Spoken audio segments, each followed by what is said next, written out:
Okay, I don't know if all of you have heard the plan that we're working on right now. I'm talking about the church. And the long and the short of it is, I want each one of our little churches to go spend 6 months invading the Christian community. I want you all to go to a local church, make friends, serve people. And from that, you're going to be headhunting and cherry picking. Headhunting is you're looking for people that might want to work with you to plant the church. And cherry picking are just those people who aren't going to be cared for by the church and are looking for relational connections beyond just a church service, and you're going to pick those off too. So if you get 3 or 4, 2 or 3 families to combine with the group you already have, that'll be a real nucleus for continuing church planting. So that's what I'm wanting to do. The phase 1, phase 2, and phase 3 of this looks like, as you're going to a church, you're going to first just integrate yourself, go to events outside of church, visit with people at church, invite people over, just get to know people, find people to serve. Phase 2 is you're going to be more inviting them to your place and vision casting and letting them know you're wanting to plant the church and you would like to invite them to come do that with you. You have to be careful on the kind of church that you pick. Remember, you're looking for people that can work with you to plant the church and people that you can serve and develop as disciples. I went to a church today. It was a Craigslist ad for a worship leader. So I went and talked to the fella, and so I went to his church this week. It's a Baptist church. It's kind of what you would think. Very few people there, maybe about 25 people max. And they're generally a little older, no young people, no kids except for the new pastor and his wife, who have one. And, I don't know, not really, what would you say, people who are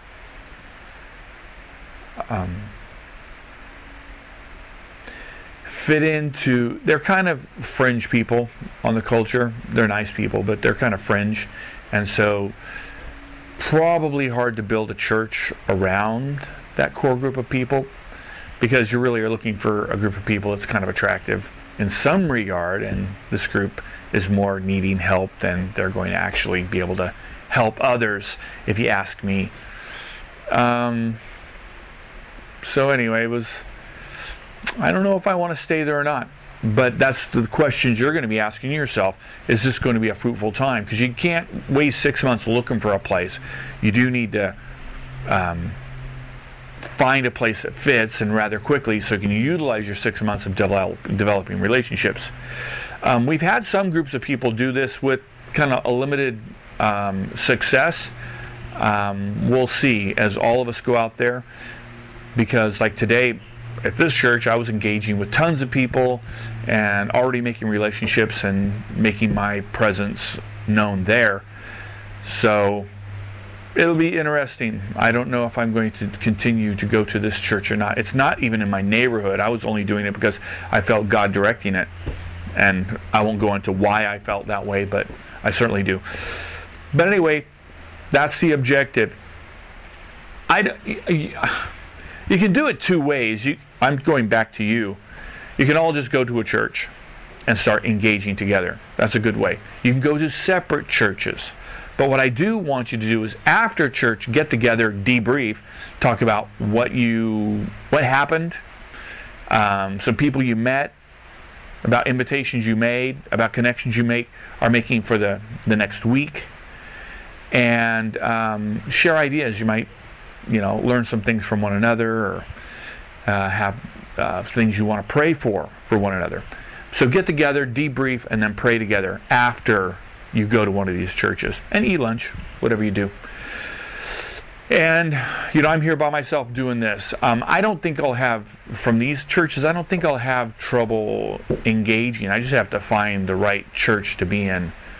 And, boy, I hate to give up on this one church just after one visit, but Vanessa wrote me, how'd it go? And I said, well, it's goofy.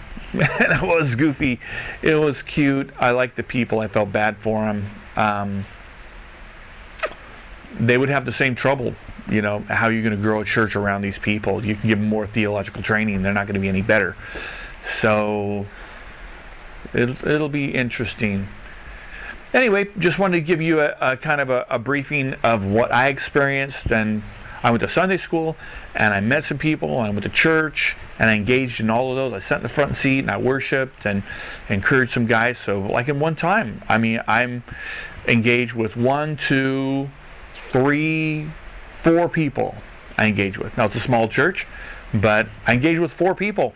And if I show up next week, I'll engage even more, and I'll start inviting them over. But I'm not sure I want to do that hard work in this church. We shall see. So I hope you're having some neat experiences, like your feedback on how things are going. But keep going. I'm praying for you, and I'm expecting really some real church growth to happen out of here, some real victory. We need to do something that's going to really impact people, engage with people beyond what we've done. Because I tell you what you have been doing hasn't been working. So we've got to do something else. And there is no quit. Amen? There's no quit in us. There's just retool and continue trying. So I'm encouraged. I made a lot of relationships yesterday and connections at the Seventh-day Adventist Church, which I don't know what that means. So yeah, I'm cherry picking. I'm going Saturdays and Sundays. So we'll see what happens. Anyway, love you. I'm praying for you guys, and I'm excited to hear what's going on in your adventure.